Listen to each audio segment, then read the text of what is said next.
ꯑꯌꯨꯛꯅꯤ ngasi asi hiyanggi nini panba ningol chakauba numit aduni ngasi asina singil magisu ahanba ningol chakauba numit ama oiri mau ama oibagi thawa ingkhang khara loisinba loiraduna mapam lamdam maike khongdaruni khanduna mahakke bahauri adobo mahakki maithong aduda harauba nungaibagi mamidi ubu phangde matang asida mapureba oiriba Cingkai lembana changlak tu nahai, loiselo, ingan na janaba. Koi daure, nasado ingang ngomda bro. Singel nok te yada duna nok pet taurei aduga khomi. Kem taude. Loiselo. Hairam duna thoki. Loisan ba loiraga miksel mamang duda ngihak tumin na phamduna le. Hau kraba matam amabu mahak amuk ningsingloi. Ningsingluba wari matik ado mimangde hek mami sami urakpagum tawi wakhalda sutarakli angang oiriba nupa macha amagi khonjelna jije ningsingluriba wakhal adugi taibang aduda mahak ngaihak taurui matamdo singelna panthau sangaida leiringai angang pisak oiringai matam amani singel churi da khongyan thaduna phamduna ngaihak leiri magi lai phadabi dubu sanaduna matang asida nushi thoibana chelaktuna jije singel na magi mopa sibu yamna luna tawzai aduna nushi na hai nangbu laidabi sanagero sanaroida nupanabu laidi sanabrane adudi kari sanagi haibanu jije jagai chongbi sanase nupa jagai sanase ko ai laidi se thamugige ko singel na magi laidi do thamladuna makhoi ani jagai chongbi sanai nusi thoibana sagai gi nung langbada soibadagi masigi laibakta nung macha ma palami singel su angang oibani na kappi aya makhotna marai baktu paisanduna anabadu khangi nusi thoiba ipa pakhat chapa mathauda jije ai soibani ai soireba Singel sungai hak na bagi khumlakte kapsu kappi machi kaplabina nushi thoibasu kaple jije ai soigi bani ai phu ai ngondu su phu kapkanu jije matang asida singel gi mama thaba thoraktuna hai kaidonare masa nupi ne kaplibadu uraduna thoibi kaidore is laibaksidi pomledana thaba nushi thoibada onsinuna hai nang kari tauri nasida nusi thoiba pakhatna kaplaga mabo ai soi kibani aina nunglangbada jijeda pale ai am soire thaba nusi thoibagi manadu lei tawkhidra ha nang tawkhidro nusi thoiba kappi tawja ai mabo ai soi kibani ai tawgi na tawba nati singel mama namupada phubududa kappudu toga Mama, bungoda nati angang da pubino mama nushi thoibana kaptuna ai tawjare mabo ai soibane ba thabana masigi angang sida sanaganu haibase yadini nang singilna kaino mama ai ga bungoga sanadradi kanaga sanadoino thaba phet tawduna changki nushi thoibagi manado ngaksak ngangi singilna nungaitana yenglaga bungo nabra nushi thoiba kaptuna na jije mabokna nanga sana bayadrise kaigino singel su kappi nushi thoibana machegi mapido taithokpiduna jije nang kapkanu singel su mupagi mapido taithokpiduna nang su kapkanu masin mopa ani duna kaptuna leiringai nushi thoibagi mama memsana nushi thoibabu koubulai bungo chaklorine nangbo ani duna kaptuna leiramni bodu ubada memsana ngakna hangi kaidore noyeni de bungo kaidaunare chichi nangna kapisina kari tawrage nushi thoibana mama aina chichi da nungna thome memsana kari gino nangde chichi inom sa yengese memsana singel gi laibak tu yengi is pomle dana sidie naramlani ni isase singilna inom sa ꯑꯩꯈꯣꯏꯁꯨ ꯅꯥꯗꯤꯌꯦ ꯑꯩꯈꯣꯏ ꯃꯃꯥꯅ ꯕꯨꯡꯉꯣꯗ ꯐꯨꯔꯤꯕ ꯑꯁꯤ ꯍꯥꯏꯗꯨꯅ ꯁꯤꯡꯒꯦꯜꯗꯨ ꯑꯃꯨꯛ ꯀꯞꯄꯤ ꯃꯦꯝꯆꯥꯅ ꯃꯄꯤꯗꯨ ꯇꯩꯊꯣꯛꯂꯒ ꯇꯣꯛꯑꯣ ꯀꯩꯗꯧꯔꯒꯦ ꯊꯣꯏꯕꯤ ꯂꯝ ꯍꯦꯟꯕꯒꯤ ꯅꯨꯡꯁꯤꯕꯒꯤ ꯐꯨꯕꯅꯤ ꯅꯠꯇꯦ ꯃꯥꯅ ꯑꯩꯒ ꯕꯨꯡꯉꯣꯒ ꯁꯥꯟꯅꯕ ꯌꯥꯔꯣꯏꯅ ꯍꯥꯏꯅ ꯑꯩꯅꯦ ꯃꯦꯝꯆꯥ ꯅꯨꯡꯉꯥꯏꯇꯦ ꯑꯗꯨꯕꯨ ꯀꯩꯁꯨ ꯈꯟꯗꯕ ꯁꯥꯗꯨꯅ ꯃꯃꯥꯅ ꯉꯥꯏꯍꯥꯛ ꯁꯥꯎꯕꯒꯤ ꯍꯥꯏꯔꯤꯅꯤ ꯑꯗꯨꯒꯤꯕꯨ ꯀꯞꯄ ꯍꯧꯅꯗꯦ ꯏꯅꯣꯝꯆꯥ ꯅꯪꯗꯤ ꯌꯥꯝ ꯐꯩꯀꯣ ꯑꯩꯈꯣꯏ ꯃꯥꯗꯤ ꯌꯥꯝ ꯐꯠꯇꯦ ꯍꯥꯏꯍꯩꯗꯦꯁꯦ ꯃꯃꯥꯗꯅꯦ ꯐꯍꯟꯅꯤꯡꯕꯒꯤ ꯍꯥꯏꯔꯤꯅꯤ ꯃꯃꯥꯅ ꯐꯍꯟꯅꯤꯡꯕꯒꯤꯅꯦ ꯉꯥꯡꯂꯤꯕꯅꯤ ꯁꯤꯡꯒꯦꯜ ꯁꯨꯠ ꯇꯧꯗꯨꯅ ꯃꯄꯤꯗꯨ ꯇꯩꯊꯣꯛꯏ ꯑꯗꯨꯒ ꯍꯥꯏ ꯑꯗꯣ ꯏꯟꯗꯣꯝꯆꯥ ꯑꯩꯁꯨ ꯅꯣꯏꯗ ꯆꯥꯛ ꯆꯥꯒꯦ ꯌꯥꯕ꯭ꯔꯣ ꯕꯨꯡꯉꯣꯒ ꯃꯦꯝꯆꯥ ꯅꯣꯛꯐꯦꯠ ꯇꯧꯏ ꯀꯔꯤ ꯇꯧꯕꯒꯤ ꯌꯥꯔꯣꯏꯗꯣꯏꯅꯣ ꯏꯆꯥꯅ ꯆꯥꯕꯕꯣ ꯂꯥꯛꯑꯣ ꯃꯦꯝꯆꯥꯅ ꯑꯉꯥꯡ ꯑꯅꯤꯗꯣ ꯍꯔꯥꯎ ꯍꯔꯥꯎ ꯄꯨꯁꯤꯟꯕꯤꯔꯛꯂꯤ ꯆꯥꯛꯇꯣ ꯊꯥꯡꯗꯣꯛꯇꯨꯅ ꯃꯆꯥ ꯑꯅꯤꯕꯨ ꯄꯤꯖꯩ ꯅꯨꯡꯁꯤ ꯊꯣꯏꯕꯅ ꯆꯦ ꯆꯥꯛꯈꯨꯝ ꯆꯥꯎꯕꯤ ꯇꯥꯟꯅꯁꯤ ꯁꯤꯡꯒꯦꯜꯅ ꯌꯥꯏꯅ ꯑꯩꯅ ꯃꯌꯥꯝ ꯍꯦꯟꯕꯤꯅꯤ ꯑꯉꯥꯡ ꯑꯅꯤꯗꯣ ꯌꯥꯝ ꯍꯔꯥꯎꯅ ꯀꯤꯠ ꯀꯤꯠ ꯅꯝꯗꯨꯅ ꯆꯥꯃꯤꯟꯅꯩ ꯃꯦꯝꯆꯥꯗꯤ ꯃꯆꯥ ꯑꯅꯤꯒꯤ ꯃꯇꯧ ꯑꯗꯨꯕు ꯃꯣꯃꯣ ꯅꯣꯛꯇꯨꯅ ꯅꯨꯡꯁꯤꯅ ꯌꯦꯡꯂꯤ ꯃꯥꯅ ꯍꯥꯏ ꯆꯤꯆꯦ ꯅꯪꯒꯤꯗꯤ ꯀꯩ ꯍꯥꯞꯄꯨꯒꯦ ꯕꯨꯡꯉꯣ ꯅꯪꯒꯤꯗꯤ ꯅꯨꯡꯁꯤ ꯊꯣꯏꯕꯅ ꯃꯃꯥ ꯑꯩꯈꯣꯏ ꯆꯤꯆꯦꯒꯤꯗꯤ ꯉꯥ ꯍꯥꯞꯄꯨ ꯁꯤꯡꯒꯦꯜꯅ ꯏꯟꯗꯣꯝꯆꯥ ꯕꯨꯡꯉꯣꯒꯤꯁꯨ ꯃꯦꯝꯆꯥꯅ ꯍꯥꯞꯀꯦ ꯏꯆꯥ ꯑꯅꯤꯒꯤꯅꯤ ꯍꯥꯞꯀꯦ ꯁꯤꯡꯒꯦꯜꯅ ꯃꯧꯄ꯭ꯋꯥꯒꯤ ꯉꯥ ꯃꯔꯨꯒ ꯃꯟꯊꯣꯛꯂꯒ ꯃꯔꯨ ꯌꯣꯟꯅꯤꯀꯣ ꯕꯨꯡꯉꯣ ꯀꯔꯤ ꯋꯥꯈꯟꯕꯨ ꯈꯜꯂꯨꯔꯕꯅꯣ ꯈꯪꯗꯦ ꯑꯉꯥꯡ ꯃꯇꯤꯛ ꯅꯠꯇꯅ ꯅꯨꯡꯁꯤ ꯊꯣꯏꯕꯅ ꯍꯥꯏ ꯆꯤꯆꯦ ꯍꯌꯦꯡ ꯋꯥꯏ ꯑꯩꯅ ꯅꯪ ꯆꯥꯛ ꯀꯧꯗꯣꯏꯅꯤꯀꯣ ꯃꯃꯥ ꯃꯆꯥꯒꯤ ꯋꯥꯉꯥꯡꯗ ꯃꯦꯝꯆꯥ ꯅꯣꯛꯏ ꯑꯗꯨꯒ ꯍꯥꯏ ꯀꯧꯗꯣꯏꯅꯤ ꯏꯆꯥꯅ ꯀꯧꯗꯣꯏꯅꯤ ꯁꯤꯡꯒꯦꯜ ꯅꯣꯛꯂꯒ ꯏꯁ ꯑꯗꯨꯗꯤ ꯑꯩꯅꯁꯨ ꯆꯩꯔꯥꯎꯕꯗꯒ ꯅꯪꯒꯤ ꯄꯣꯠ ꯊꯤꯜꯂꯛꯇꯣꯏꯅꯤ ꯆꯤꯆꯦ ꯅꯪ ꯂꯨꯍꯣꯡꯉꯗꯤ ꯑꯩꯗꯤ ꯀꯅꯥꯒ ꯁꯥꯟꯅꯗꯣꯏꯕ ꯑꯗꯨꯝ ꯀꯥꯟꯗꯤ ꯅꯪ ꯄꯥꯈꯪ ꯐꯥꯔꯗꯧꯅꯤ ꯄꯪ ꯑꯗꯨꯏꯁꯨ ꯑꯩꯗꯤ ꯌꯥꯝ ꯀꯞꯅꯤ ꯑꯗꯨꯕꯨꯗꯤ ꯑꯩꯁꯨ ꯀꯞꯀꯅꯤꯅ ꯑꯩꯅ ꯍꯦꯟꯅ ꯀꯞꯀꯅꯤ ꯅꯠꯇꯦ ꯑꯩꯅ ꯍꯦꯟꯅ ꯀꯞꯀꯅꯤ ꯅꯠꯇꯦꯅꯦ ꯑꯩꯅ ꯍꯦꯟꯅ ꯀꯞꯀꯅꯤ ꯃꯆꯥ ꯑꯅꯤꯒꯤ ꯋꯥꯔꯤꯗꯣ ꯃꯔꯛ ꯐꯠ ꯊꯠꯇꯨꯅ ꯃꯦꯝꯆꯥꯅ ꯌꯥꯔꯦ ꯌꯥꯝ ꯋꯥꯠꯂꯤꯀꯣ ꯑꯗꯨꯏ ꯁꯔꯨꯛꯅꯦ ꯆꯥꯛꯇꯣ ꯆꯥꯔꯣ ꯍꯧꯖꯤꯛ ꯍꯣꯡꯂꯒꯦ ꯍꯥꯏꯕ꯭ꯔꯣ ꯅꯣꯏꯕꯣ ꯑꯉꯥꯡ ꯑꯅꯤꯗꯣ ꯌꯦꯡꯅꯗꯨꯅ ꯅꯣꯛꯏ ꯀꯔꯤꯗ ꯅꯣꯛꯅꯤꯡꯂꯤꯕꯅꯣ ꯈꯪꯗꯦ ꯁꯤꯡꯒꯦꯜꯒꯤ ꯃꯃꯥꯅ ꯃꯆꯥ ꯃꯤꯆꯥ ꯌꯨꯡꯂꯩ ꯃꯦꯂꯩ ꯅꯥꯏꯕꯒꯤ ꯋꯥꯅꯤ ꯅꯨꯡꯁꯤ ꯊꯣꯏꯕꯒꯤ ꯃꯃꯥꯅꯗꯤ ꯑꯗꯨꯒꯨꯝꯕ ꯀꯔꯤꯁꯨ ꯂꯩꯇꯦ ꯃꯆꯥꯗ ꯃꯆꯥꯒꯨꯝ ꯌꯥꯝ ꯅꯨꯡꯁꯤꯅ ꯂꯨꯅ ꯇꯧꯖꯩ ꯁꯤꯡꯒꯦꯜ ꯃꯃꯥꯅ ꯐꯅ ꯏꯟꯁꯤꯟꯕꯗ ꯂꯧꯗꯦ ꯅꯨꯡꯁꯤ ꯊꯣꯏꯕꯕꯨ ꯌꯥꯝꯅ ꯅꯨꯡꯁꯤ ꯅꯨꯡꯁꯤ ꯊꯣꯏꯕꯅꯁꯨ ꯃꯆꯦꯕꯨ ꯅꯨꯡꯁꯤ ꯅꯣꯡꯃꯅ ꯁꯨꯝ ꯇꯧꯏ ꯁꯤꯡꯒꯦꯜꯗꯨ ꯃꯁꯥ ꯉꯝꯗ꯭ꯔꯗꯨꯅ ꯐꯃꯨꯡꯗ ꯍꯤꯞꯇꯨꯅ ꯂꯩꯔꯤ ꯅꯨꯡꯁꯤ ꯊꯣꯏꯕ ꯃꯆꯦꯒꯤ ꯃꯅꯥꯛꯇ ꯌꯥꯝꯅꯗꯤ ꯆꯪꯅꯤꯡꯏ ꯑꯗꯨꯕꯨ ꯊꯕꯥꯅ ꯆꯩꯔꯛꯀꯅꯤ ꯀꯤꯖꯕꯅ ꯆꯪꯁꯤꯟꯕ ꯉꯝꯗꯦ ꯏꯃꯨꯡꯂꯣꯝꯗ ꯇꯤꯡꯉꯛ ꯌꯦꯡꯏ ꯆꯨꯔꯤ ꯇꯥꯐꯝ ꯑꯗꯨꯗ ꯇꯨꯃꯤꯟꯅ ꯂꯦꯞꯇꯨꯅ ꯂꯩ ꯃꯇꯥꯡ ꯑꯁꯤꯗ ꯍꯥꯏꯕꯒ ꯇꯧꯕꯒ ꯊꯕꯥꯅ ꯊꯣꯔꯛꯇꯨꯅ ꯑꯁꯨꯝꯅ ꯍꯦꯛꯇ ꯆꯤꯔꯛꯂꯤ ꯍꯥꯏ ꯀꯔꯤ ꯇꯧꯔꯤꯅꯣ ꯑꯗꯨꯗ ꯅꯨꯡꯁꯤ ꯊꯣꯏꯕ ꯄꯦꯔꯤ ꯇꯧꯗꯨꯅ ꯈꯨꯝꯃꯤ ꯃꯕꯣ ꯆꯤꯆꯦ ꯀꯩꯗꯧꯔꯒꯦ ꯑꯉꯥꯡꯗꯨꯕꯨ ꯀꯩꯁꯨ ꯅꯨꯡꯁꯤꯕ ꯐꯥꯎꯗꯕꯒꯨꯝ ꯁꯧ ꯇꯧꯗꯨꯅ ꯈꯨꯝꯃꯤ ꯃꯥ ꯅꯥꯔꯦ ꯅꯪ ꯆꯠꯂꯣ ꯅꯨꯡꯁꯤ ꯊꯣꯏꯕ ꯀꯤꯅ ꯍꯥꯏ ꯃꯕꯣ ꯑꯩ ꯆꯤꯆꯦꯒꯤ ꯃꯅꯥꯛꯇ ꯆꯪꯕ ꯌꯥꯕ꯭ꯔꯥ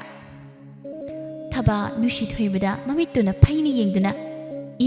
ꯅꯪꯗꯤ ꯀꯔꯤꯒꯤ ꯆꯠꯂꯨ ꯑꯩꯅꯅꯦ ꯅꯪ ꯑꯩꯈꯣꯏꯗ ꯂꯥꯛꯀꯅꯣ ꯍꯥꯏꯕ ꯅꯠꯇ꯭ꯔꯥ ꯅꯪ ꯑꯩꯕꯨ ꯀꯤꯗꯕ꯭ꯔꯣ ꯉꯥꯡꯕ ꯁꯛꯄꯗ ꯑꯁꯨꯛ ꯌꯥꯝꯅ ꯅꯉꯛꯀꯜꯂꯤꯕꯁꯤ ꯀꯔꯤꯒꯤꯅꯣ ꯅꯨꯡꯁꯤ ꯊꯣꯏꯕ ꯃꯄꯤ ꯇꯥꯅ ꯀꯞꯊꯣꯔꯛꯂꯤ ꯑꯗꯨꯒ ꯍꯥꯏꯖꯩ ꯃꯕꯣ ꯉꯁꯤꯇꯪ ꯆꯤꯆꯦꯒꯤ ꯃꯅꯥꯛꯇ ꯆꯪꯖꯒꯦ ꯑꯩ ꯍꯌꯦꯡꯗꯒꯤ ꯂꯥꯛꯂꯔꯣꯏꯒꯦꯕ ꯊꯕꯥꯅ ꯑꯉꯥꯡ ꯑꯗꯨꯕꯨ ꯁꯥꯎꯅ ꯏꯟꯊꯣꯛꯂꯒ ꯅꯪ ꯆꯠꯈ꯭ꯔꯦ ꯍꯥꯏꯕ꯭ꯔꯥ ꯆꯠꯂꯣꯏ ꯍꯥꯏꯕ꯭ꯔꯣ ꯅꯪ ꯆꯠꯀꯦ ꯍꯥꯏꯕ꯭ꯔꯥ ꯆꯠꯂꯣꯏ ꯍꯥꯏꯕ꯭ꯔꯥ ꯃꯄꯥꯜꯗ ꯉꯥꯡꯅꯔꯤꯕꯗꯣ ꯏꯃꯨꯡꯗ ꯁꯤꯡꯒꯦꯜ ꯃꯥꯁꯨ ꯇꯥꯔꯗꯨꯅ ꯏꯃꯨꯡꯗꯒꯤ ꯀꯧꯔꯛꯂꯤ ꯀꯞꯂꯒ ꯕꯨꯡꯉꯣ ꯆꯠꯀꯦ ꯇꯧꯔꯝꯕ ꯅꯨꯡꯁꯤ ꯊꯣꯏꯕꯁꯨ ꯃꯆꯦꯒꯤ ꯈꯣꯟꯖꯦꯜ ꯇꯥꯔꯗꯨꯅ ꯃꯃꯥꯏꯗꯣ ꯏꯃꯨꯡꯗ ꯑꯣꯟꯁꯤꯟꯗꯨꯅ ꯆꯤꯆꯦ ꯑꯗꯨꯕꯨ ꯑꯣꯏꯔꯤ ꯍꯥꯏꯔꯁꯨ ꯅꯨꯡꯁꯤ ꯊꯣꯏꯕꯗꯣ ꯊꯕꯥꯅ ꯆꯪꯒꯦ ꯌꯥꯗꯕꯗꯒꯤ ꯀꯞꯇꯨꯅ ꯆꯠꯈꯤ ꯃꯃꯤꯠꯇꯨꯅꯗꯤ ꯍꯟꯅ ꯌꯦꯡꯂꯝꯃꯤ ꯑꯗꯨꯕꯨ ꯊꯕꯥꯅ ꯅꯨꯡꯁꯤꯗꯅ ꯌꯦꯡꯂꯝꯃꯤ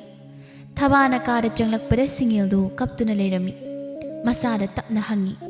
ꯏꯆꯥ ꯊꯣꯏꯕꯤ ꯀꯩꯗꯧꯔꯦ ꯁꯤꯡꯒꯦꯜꯅ ꯀꯞꯇꯨꯅ ꯃꯃꯥ ꯀꯩꯒꯤ ꯕꯨꯡꯉꯣꯗ ꯉꯥꯡꯉꯤꯅꯣ Thabana tumi layusi nakok chiklani chak kitang chathuklegani hidak charasi Singil ningai tawi ai chak char hidak su charo Thabana machada chak inbiduna za khara sajadi kamaina phani kitang chasise ai charo ai amata charo thoibi kitang chadadi phararuye adudi bungo kho bungo ne indradi ai chak charo Karino haridubo maramok panise ai maramok ti bungo ko nang ngang lu da thina ngangi na tra isa thoibi taning de ai kem da taning de bungo ko Thaba upai leita nushi thoibu bu ko balaklami nushi thoibu do chalamji yena kha phamduna susut kaplami Thaba ubada ngangbirani khanduna phuk hogolei aduga mapi do phaphat tai thuklaga mabo ai chalake Thabana ngaiko nang nasigi manakta sange haidai nusi thoiba harauna mangak nomi law nusi thoiba do harauna masigi manakta sanglakli nusi thoiba ubada Singel harawi phanda leiriba chak to khut thinduna Thabana hai nase se chak khara ilu yamna pijau ko nusi thoiba chak to paikhatlaga chiche ai chak ingi ko Singel su adom yai Nushi thoibana chak inbi Singel su dum chai Nushi thoibana hangi Chiche haubra Singel na hawi nang su chao ayingi Nushi thoibana nang masana araga kamai nindu ba Singel no pet tawna engamni Singel su mapa da chak ili machin mapa ni do chak inaduna chamine Singel na khwaidagi penjadaba si magi mama Thabana nushi thoibabu nushiba ngamdaba sini nusi thoibagi na mama Singel gi na makhura aduna leikhidraba matung Singel gi mama na nushi thoibagi mama bu tathi duna talaklibani Mepsa mana to sonma sona leibada Thabana ngamle matagum tawribani asumna matam khara hawkre nongma Singel na jagoi tamba chatluraga halakpada Nushi thoiba hoigi yumdo thonglonduna lerami Singel nge hak chap leptuna yengi matang asida mamai be ma Thaba thoraktuna thoibi kaidawre leptuna lerdi Singel na hangi mama ekhoi bungo hoidi Thaba thausadana chakre Singel ingak ngna kaida moi su moi gi thokpa lezaru resin Singel yam khangba ma pokna hangi Kai chakri noi dom saga bungoga Thaba madi kari su khandana ai khangdi ye yum sida makhoi gi saruk yaudi chakrasan ichagi ngakten Singel sorry mama nang na haidu bu kaino nang ni dom sa da nganga ka tan ira Thaba ma na he na dom sauduna he angang na kari khangi tumi lei chang nangi kada Singel sauning manbana kaplabani Noina su yam patri se kai gino Thaba ma sungang balepti nang wayam ngangbra ha chango di kok chango dana Singel imung da thuna changki numittu mayam kapki numit khudingi nusi thoiba hoida satuna laglabra haini yengzai adubu magi mopa nusi thoibadi amuk hanna uge phangkhidre Singel yamna kappi bungho nang kai da leiki nang leite basi chichi ham nuaiti nang lao bungo ai kanaga sana toino Singel wari singdu ning singlobada mamittagi mapi tarai chingkhai lembado kada muk changlaklaga nang loidrubo Singel mapidu mapuribo handana tai thuklaga loidi adadi thosira Singel kadagi thorakle mane makuda chatlukhige hairami makuda hana khurumi Baba chacharukhige chalo nganna halo ko Hoi baba manem da mukhurami ima nganna hanjeraki chaluro chingkhai lembana thindok piraga sangari amada tonghankre wakhal amada mangduna chatpana Singel mapam konthong yaukhiba khanghaude sangari gi makhol ama takhibaduda mama Thaba chenthorakli Singel ubada kuiraba yum inkhol adobo yengduna pukningda nusiba phauna lepli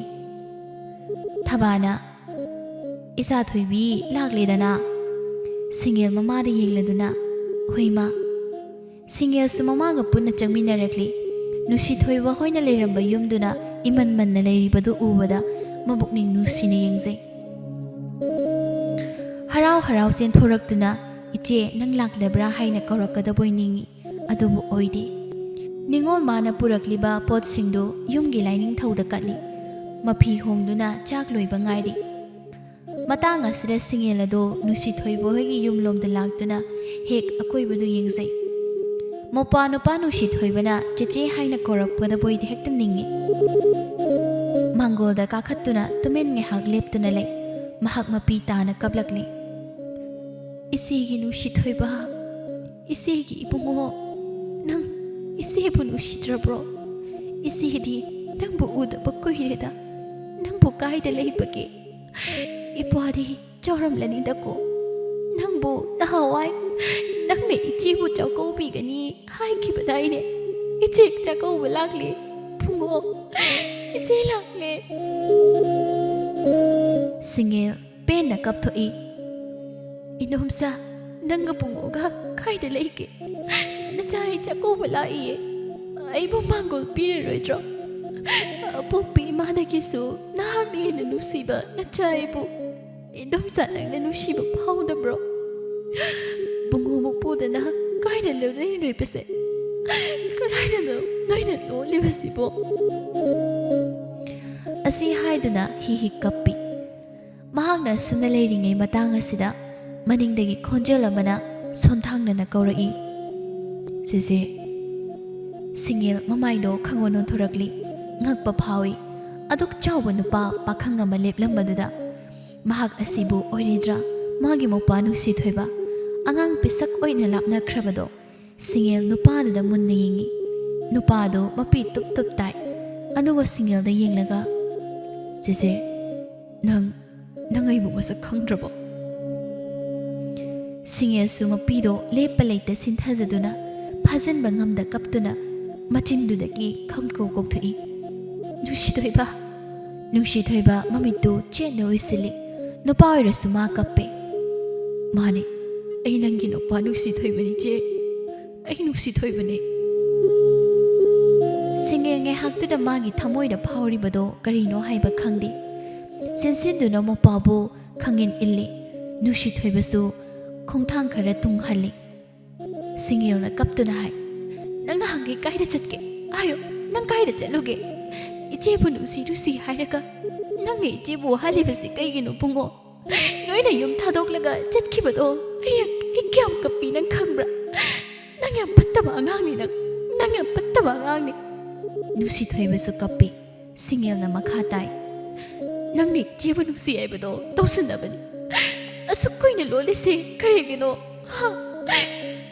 nang kaida lolino nang karigi lolino asi haiduna mopabu phui nusi thoibasu kaptuna leimaida phamthai masigi makhong konduna hai ai lale che ai ham lale mopagi lale haiba wahi sida machi oyi singel mamaido nongkhattuna hi hi kappi nusi thoibana ai ni iche dagi lolasu ai ri iche gi maike dum yengi ngasisu iche nang chako su dana lakdum gani khanduna laklini nangai ngonde baro proje singel hi hi kappi masu phamthaduna mopagi mapi te thui isengi nusi thoiba ipani chawri nang chawri na ichebu mirai ra banatro ichebu chakobi gani hairaga karigi lolino iche ai lale lande nang landi iche nang busaudi bungo asi haiduna mopabu nusi ne yegi nusi thoibana hai je nang lohongba numitta nang ai bu ningsingbra ai bu saubra singel ningsinglai chingkhai leba amadi magi lohongba numit ado ngasi lohongba numit ni singel magi yum akoibado pumlanglangi pumnennenli kundoling baloiri ayokki thoram pareng loisilakle lohongba numit asigi loyumbi oigedoribi singel magi luhongbagi phizolado setpa ngamlaroi haina ningai tongduna leire Matau asina mama thabana nusa thiduna imagi bema karino nangna tawrisibo sinaba tari nupa mayumni mi lakpa honarine Singel mapi du chadum hek taba makhai kapli niksinganu haiba yade magi mapado niksingi ningsingba khaktana tarakpagum khalui khonjel ama angang oiriba mapwagi khonjelni Chiche aidi nang luhongbada yam kapkanibu hena thamoi soi pukning hena nungsirakli makhol thokna mahak kaplakli Ichi hi bungo nangbu karisu aibu ningsingdabra Ipuana buudana ichi luhongba ngamloi dawre nungsidoiba nang lao nang bungai bada ichi aware Thaba mahak khangli Magi macha asina luhongbagi firol adu setlu haiba yadriba sigi maram chapchana khangli maduna themdana hai imagi bema nangbu toklose ima wa haige Singel kaptuna aibu themganu ima nakhoi kana matana aibu themganu ai noi bya warhawi ai ngasidi ai khoi bungu bungai khini magi masak udrabadi ai luhongba singamlo ima Noina oida bangalib karigino Aigi luhongba gi pau indom chada kangaluri haibadaine Hosik madugi matam natini chathoibi Noina ingonda miramni ba karigino Noina minusi asuk yam kangrije karigino Ima na hairibase nangamut taw Migi mamangda chamna siwa tarini magi bema Singel kamna kapkhalai Taningde ai hamda taningde ai taningde ai sini upai leitruna thaba maha kapsindarakle phare isana adu heurabadi ima hairaroi phare toklasi soplasan mayam mamangdani adubu mina thina ngangnabado yengbadi ai ngamlo se namai bo hana halo Singel wahaya mahai kidre maha hi kaptuna leirare Masana kari ama khumdrabada thabana helei Se namai bo halu Se ai bo hana halu Nangbu hek poklibi namai gi wapau taroi khallaba nangna namai bo hatpadi kari gi ngamloi se halo Ima nangai bo hatpa ngamde nangamdre pare adubu oirabadi ai tanda sijakani Nangi luhongba kaisabagi pau ta jingaida nama ai sibagi pau hat takhu Madubu oirabadi nangi luhongbado soidana kairagani nama hai pusirabadi nangi aning mathungnani dana Asi haiduna makhong thangba hawi Singel mamagi makhongda tuduna Ima thaba thamoi sokna kapsine thado o ai siraga icha nangi aning bado thunghalaga thawban icha na karigi wagani se thado Singel hi kapi Ima chitkino ima ai lanjari ai am lanjari ma ai luhongba yarage ai lale ma Asi haiduna Singel madi yam kapi thabasu kaptuna machadon silagli Singel na hai ai lale ma ai mana ai yarage ai luhonglage Thaba masagi mapi singdubu taithokpiduna aduni dana isa asidi se kaplanu se nakok chiklagani soidana Imanabu ichagi pattanaba kari singani haige maramupin kapkanuse Ima ngasindagidi nazaise migi oikradawni ko ima Imanangbu wabra Nongma padok hangba nattana nangi nanakta leiduna nating pangba panglaroi ko Ningol haibase asi oirabale ima Aibu karigi ningol oina poklamnino Nusiraba yung ngasidi thanoklamnani ko ima Wahi asida phana phatrabasu thaba magi thamoida ting hek pali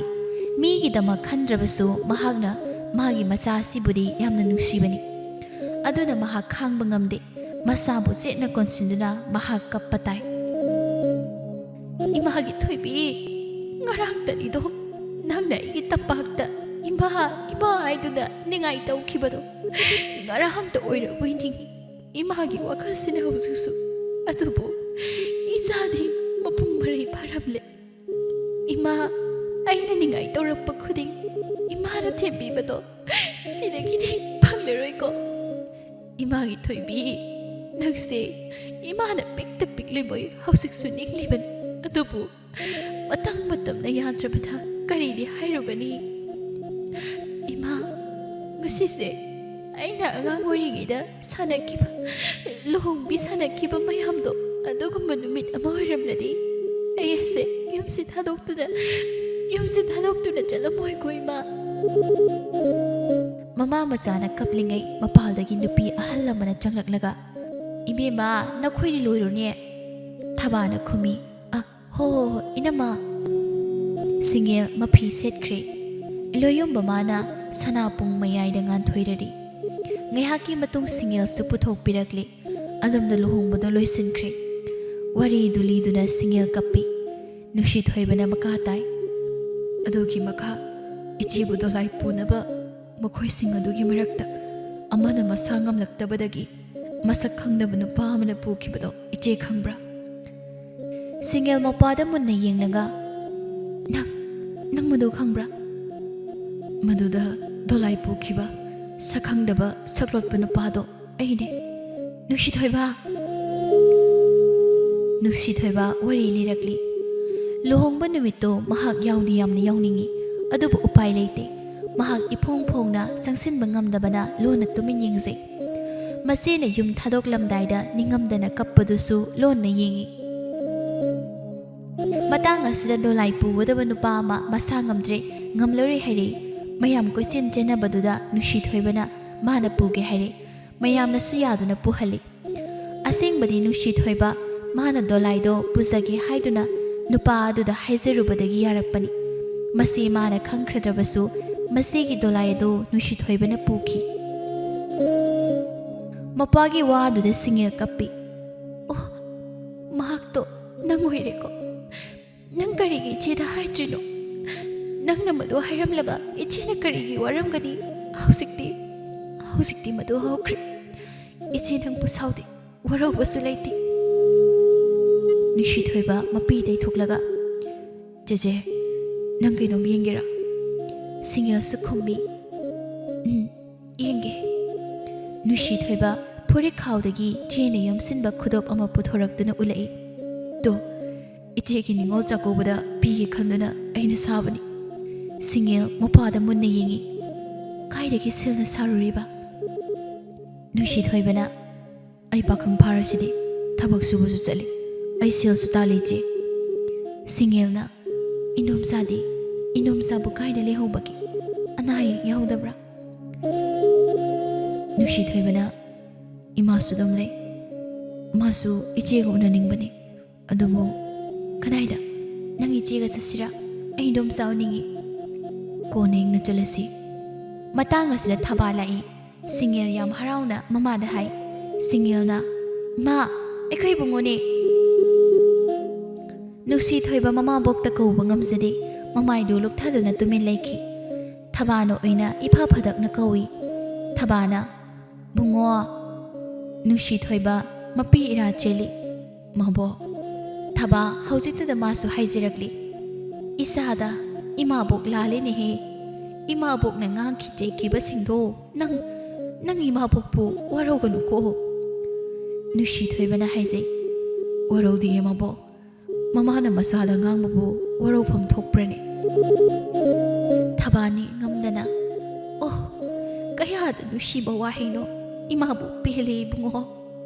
ꯏꯃꯥꯕꯨꯒꯤ ꯊꯃꯣꯏ ꯑꯁꯤ ꯄꯨꯡꯄꯦꯟ ꯄꯦꯟꯈ꯭ꯔꯦ ꯉꯁꯤꯗꯤꯅꯦ ꯅꯆꯤꯟꯅꯣꯛꯄ ꯆꯥꯛ ꯄꯨꯟꯅ ꯆꯥꯒꯗꯕꯅꯤꯀꯣ ꯏꯃꯥꯕꯣꯛꯅꯅꯦ ꯆꯥꯛꯀ ꯂꯣꯏꯗꯨꯅ ꯉꯥꯏꯔꯕꯅꯤ ꯁꯤꯡꯒꯦꯜꯅ ꯂꯥꯛꯑꯣ ꯕꯨꯡꯉꯣ ꯏꯆꯦꯒꯅꯦ ꯆꯥꯛ ꯆꯥꯔꯨꯁꯤ ꯀꯨꯏꯔꯦ ꯏꯄꯥꯒ ꯆꯥꯛ ꯆꯥꯗꯕ ꯂꯥꯛꯑꯣ ꯆꯪꯃꯤꯟꯅꯔꯛꯂꯦ ꯑꯁꯨꯝ ꯇꯧꯅ ꯃꯆꯤꯟ ꯃꯧꯄꯥ ꯑꯅꯤꯗꯣ ꯆꯥꯛ ꯆꯥꯃꯤꯟꯅꯩ ꯍꯧꯈ꯭ꯔꯕ ꯋꯥꯔꯤ ꯅꯤꯡꯁꯤꯡꯅꯗꯨꯅ ꯑꯃꯨꯛꯁꯨ ꯅꯣꯛꯏ ꯑꯃꯨꯛꯁꯨ ꯀꯞꯄꯤ ꯏꯆꯦ ꯆꯥꯛ ꯆꯥꯛꯈꯨꯝ ꯆꯥꯎꯕꯤ ꯇꯥꯟꯅꯁꯤ ꯑꯩꯅ ꯉꯝꯕꯤꯅꯤꯅ ꯏꯁ ꯉꯝꯂꯅꯤ ꯌꯥꯝꯅ ꯌꯦꯡꯅꯁꯤ ꯑꯁꯨꯝ ꯇꯧꯅ ꯍꯔꯥꯎꯅ ꯆꯥꯛꯇꯨ ꯑꯗꯨꯝ ꯆꯥꯃꯤꯟꯅꯩ